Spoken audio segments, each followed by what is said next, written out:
Seja bem-vindo ao podcast da Poracaa, onde compartilhamos pontos de vista novos, inovadores e disruptivos e uma nova consciência sobre os animais.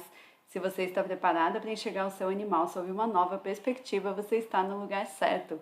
E hoje a gente trouxe esse tema que parece super comum, mas através de um ponto de vista que eu tenho certeza que vai te surpreender, que é a tal da obediência. Muitas pessoas falam o quanto o seu animal é desobediente e você vai sair desse episódio agora com um olhar muito diferente sobre isso que vai transformar aí a vida de vocês.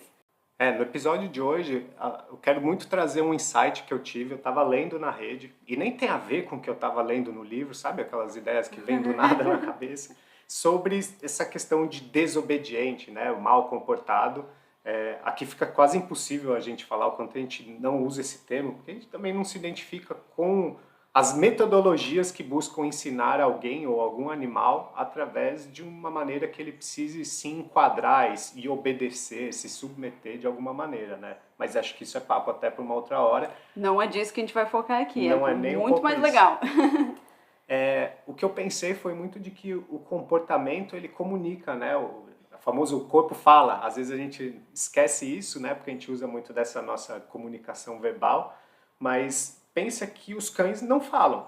Então, como que eles podem avisar a gente, né? Eu tô falando de cães, mas pega todo animal que não fala. Então, como que eles poderiam avisar pra gente que em um dia ou outro eles não estão bem, ou eles não estão tão dispostos, eles estão sentindo uma dorzinha de barriga, enfim. Como que eles avisam a gente de que algo não está legal? A gente leva para um lado óbvio, né, que a gente entende que quando alguém ou algum animal precisa de ajuda, a gente vê que está mais quietinho, né, está meio doentinho, perdeu o apetite, e a gente acaba enxergando isso, é lógico que ele não está bem. Só que, talvez até que, por conta dessa nossa criação voltada ao conceito do que é ser obediente, a gente interpreta de uma forma meio equivocada quando o comportamento é o oposto, é mais agitado, ele dá mais trabalho pra gente. A gente chama isso de desobediência ou de que o comportamento é um mau comportamento, né? Menino feio por fazer as coisas que os adultos ou os humanos não concordam ou não gostariam que fossem feitas. Então a gente precisa mudar um pouco o jeito que a gente enxerga tudo isso, principalmente os desafios que a gente chama de problemas, né? Os desvios de comportamento que a gente chama de problema ou com o animal sendo desobediente ou mal comportado. Pensa assim, quando o animal tá quietinho, ele tá precisando de ajuda, porque ele não nos incomoda, né? Ou ele tá precisando de ajuda ou tá ótimo, maravilhoso, ele tá quieto. Quando ele tá apresentando alguns comportamentos que a gente vai citar aqui, que são os comportamentos que nos incomodam, porque tem uma intensidade muito alta, automaticamente a gente rotula isso como desobediência, como um animal que precisa de mais educação ou precisa de mais o que quer que seja, que colocam como uma palavra ali, e a gente tira da frente a ideia de que esses comportamentos também são pedidos de ajuda. Né? Esse é o principal, e aí se parar para pensar na nossa vida, também quando a gente não está bem, a gente não fica só quieto. Nossa, pô, hoje eu acordei meio mal, eu vou ficar quietinha, não vou falar com quase ninguém, eu vou ficar só lendo, assistindo filme. Não, a maioria das vezes eu acho que quando a gente não está muito bem, a gente também acaba tendo comportamentos exacerbados. A gente grita mais no trânsito, se irrita, começa a comer mais compulsivamente ou começa que desconta tudo no exercício, né? A gente também leva as Desconta nos nossas emoções, outros, é mais leva reativo. as nossas emoções para esse outro extremo. Então, por que os nossos animais não poderiam fazer isso? Eu acho que é esse o grande insight. É muito óbvio quando algo não está bem, quando a gente vê alguém mal, né? Fala, nossa, é meio que chover no molhado dizer isso. Agora, a gente vê alterações também, e às vezes essa é uma loucura, talvez é que aconteça até com você aqui que está ouvindo, de que o normal já é esse comportamento exacerbado. A gente não conhece o que é um animal, às vezes, quando ele está bem. Isso acontece muito com animais adotados. A gente traz um vira-latinha para casa, a gente nem sabe como ele era, como ele poderia ser, e a gente assume que todo aquele comportamento que dá trabalho, e talvez você se identifique com os que a gente vai falar aqui hoje, a gente já considera de que ele é assim. Ele ele é assim, ponto final, ele tem o histórico dele, passou pelas coisas que foi, só que muitas vezes não. Todo esse comportamento que ele demonstra na convivência é um verdadeiro pedido de ajuda. Bom, acho que o que clássico que a gente poderia comentar aqui, que é um comportamento muito associado à desobediência e a um animal bagunceiro, é aquele que destrói tudo pela frente, muito agitado, hiperativo. E aí é fácil cair igual criança, eu fui uma dessa, eu era colocado na caixinha de uma criança meio bagunceira, arteira, minhas tias avós diziam. Eu também. Então, e que tomamos Destruía muita umas bronca. coisas. Né? Recebemos alguns castigos Destruía ao longo do bonecas caminho. da minha irmã. Criança que aprontava, né? Criança, na verdade, que era criança, o aprontar faz parte, né, de todo filhote. Então, a ideia é de que quando a gente convive com um animal que é destruidor, que é muito bagunceiro, é muito ativo, a gente cai nesse de achar que esse é o normal, de que ele é assim, faz parte da personalidade dele. Ou que ele é desobediente, ou de né? que ele é desobediente. E é claro que tem muito comportamento ali que é característico dele, pelas coisas que ele passou, pelas coisas que ele aprendeu. Mas a gente tem que enxergar que a maneira como ele está se comportando talvez seja só reflexo de como ele está lidando com algumas sensações internas do corpo dele mesmo. Então ele sente muito estresse, e aí ele busca mastigar tudo que ele vê pela frente, aliviar o estresse através da mastigação. E esse é um jeito que os cães fazem isso principalmente. E nós também. Igual a gente masca um chiclete, igual a gente come uma barra de chocolate, rói unha, enfim. A gente de alguma maneira usa esse mecanismo fisiológico para lidar com situações estressantes ou quando a gente vive sob forte ansiedade, por exemplo. Isso. Então, um animal destruidor, na maioria dos casos, ele é também um animal que precisa de ajuda. Com ansiedade, principalmente, né? Então começa a mudar esse olhar e ao invés de a gente querer que ele não destrua, a gente tem que entender como que a gente pode ajudar ele a melhorar a ansiedade e roer das coisas certas, né? Então, não impedir ele de querer morder e destruir tudo por si só. Também não estamos entrando aqui no lado de falar que todo animal tem que ser muito bonzinho e não destruir. Destruir coisas faz parte de um estilo de vida. Tá? A gente está falando daquele destruidor que não fica um minuto sem água na boca destruindo. Que vamos falar também de um outro probleminha que seria um animal que engole tudo. Então ele destrói um brinquedo e engole pedaços desse brinquedo. Você tem receio de oferecer as atividades bioapropriadas por medo dele comer os pedaços de papelão ou o plástico ele vai engolir. E isso, às vezes, também é um pedido de ajuda. Vale muito também falar das plantas tóxicas, acho que caem muito nessa caixinha também. De que são animais que, de alguma maneira, estão com um desconforto gastrointestinal. Ou no estômago ali, ou no intestino meio parado, ou é muito solto. Enfim, como ele tem esse desconforto, existe quase que uma inteligência natural, né? A gente pode achar que não é muito inteligente engolir coisa estranha, mas podemos chamar de uma sabedoria genética dos animais, da natureza, de estimular que coma coisas diferentes do que ele tem comido. Então, se ele tem uma dieta e essa dieta não está batendo legal, ele busca comer coisas fora da dieta para tentar equilibrar esse desconforto dentro do organismo dele. Inclusive, a gente tem episódio aqui sobre isso. Se o seu cão é assim, vai lá ouvir que a gente destrincha isso e te dá esse direcionamento. Exato. Então, observar um animal que come e engole coisas que não deveria engolir ou come plantas tóxicas, a gente tem que olhar também com esse olhar de um pedido de ajuda para o organismo dele se sentir melhor. Outro ponto clássico é de animais que fazem bagunça ou sujeira, né, e fazem cocô e xixi no lugar errado quando ficam sozinhos e tal, e a gente enxerga como um mau comportamento, né? Vingança, raiva por a gente ter abandonado e deixado eles em casa, mas na verdade esse é literal um pedido de ajuda. Por exemplo, esse xixi em cima do sofá ou em cima da cama na hora de ficar sozinho, é uma tentativa de fazer uma marcação de cheiro no ninho de vocês, onde você provavelmente está precisando de ajuda para voltar para perto dele, e ele faz essa marcação de cheiro para guiá-lo através do olfato para a volta do ninho na casa de vocês. Então é um comportamento muito ligado ao instinto mesmo de sobrevivência dos animais quando eles não estão bem. Tá? Então, essa bagunça não tem nada dessa nossa visão desobediente, e sim, na verdade, que a gente precisa ajudá-lo com isso. A saber que ele pode ficar bem sozinho, né? Agora, já pensando, eu estou olhando mais tópicos aqui que a gente vai trazer, mas eu acho que todo problema, né, tudo que acontece na convivência que a gente chama como um mau comportamento ou algo que precisa ser melhorado, é um pedido de ajuda, né? É uma coisa que eles estão de alguma maneira mostrando pra gente. Com certeza. E aí, assim, às vezes a gente assume também cães que latem pra tudo, né? Ah, eles são mais estressados e tal. Mais Poxa, reativo.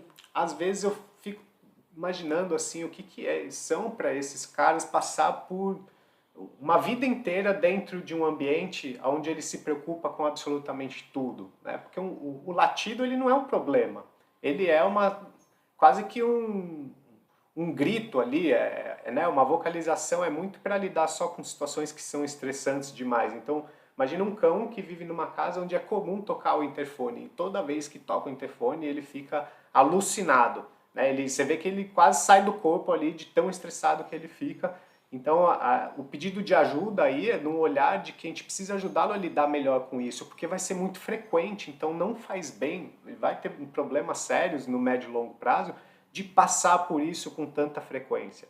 E é esse o olhar também para outros problemas como reatividade no passeio, então não pode ver alguém ou algum outro animal e reage, né, e late muito, ou tenta fugir, ou enfim, qualquer coisa mais intensa que a gente observa. Sem contar também do clássico, que esse é muito colocado na relação com o desobediente, pela questão até do papo da dominância, que é demarcação. Então, Nossa, um cachorrinho, esse, né, ele demarca para ser dominante e mostrar que a casa é o dele, famoso marcar território. marcar território, e na verdade Ou são ficar montando, montando em todos os montando na cães, perna. montando na perna das visitas, ou até na nossa, no meio de uma brincadeira muito agitada. Então, todos esses comportamentos, eles refletem muito para a gente, muito um estado de insegurança, né? Aquele animal, ele não está se sentindo seguro no momento ali do tipo de interação que ele está tendo ou com quem ele está se relacionando. E também a gente precisa ter esse olhar de como direcioná-lo e conduzir com que essas experiências onde são tão significativas para ele, tão estressantes assim, elas consigam acontecer de uma maneira mais equilibrada, onde ele não precise ter essa síncope, esse colapso, né, emocional só por coisas que acontecem na rotina. Imagina, olha a loucura. A gente pega o comportamento, então, esse último, né, marcação de território e ficar montando. A gente pega comportamentos que, na verdade, tem relação com ele estar se sentindo super mal, com ele estar se sentindo inseguro, e a gente fala que ele está sendo desobediente, dominante, que ele precisa de ainda mais intensidade ali na forma que você tem que lidar com ele, e é o oposto, né? Ele precisa de mais compreensão e mais direcionamento, ao invés de mais repressão. E aí, para tudo, o principal olhar, acho que a gente quer trazer desse podcast, é a gente parar de olhar para o nosso animal, para os comportamentos que ele exibe, e falar que ele está sendo desobediente, justificar, sabe? O único argumento que a gente usa, né? Ah, ele está sendo desobediente. Ah, ele não me obedece. Nossa, no passeio ele não me obedece. Sim, porque ele não está conseguindo lidar com as próprias emoções. É igual você no seu pior dia e alguém pedir para você fazer alguma coisa e você já se irrita com essa pessoa, você não está conseguindo lidar com aquilo, está indo além dos limites emocionais, assim. Não é por querer, você nunca vai destratar alguém racionalmente por querer quando você está no seu melhor, né? Então, é a gente ter esse olhar mais compassivo e parar de justificar tudo em obediência, esquecer que existe essa palavra, né? A palavra ela é muito infeliz até para mostrar qual o caminho de se resolver essas Isso, questões, assim, porque é lógico que a gente falar aqui como um pedido de ajuda, o desequilíbrio emocional, é isso que por si só já bastaria, acho que para a maioria das pessoas que ouvem a gente, já tomar alguma atitude de melhorar a vida por si só. Mas para quem quer só resolver um problema, né, e por exemplo sai buscando o adestrador, indicações e tal, não sei o quê, seguir por esse caminho de torná-lo mais obediente, de parar de dar o trabalho, é uma associação que eu faço como seria apagar uma fogueira com gasolina.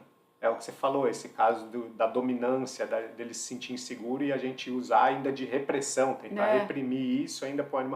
Sabe, a gente vai piorar muito as coisas. Então, acho que a grande sacada aqui não é nem falar que é errado a gente julgar a obediência ou desobediência, é que se a gente usar essa linha de raciocínio, é quase que inevitável da gente cair num caminho errado para tentar resolver.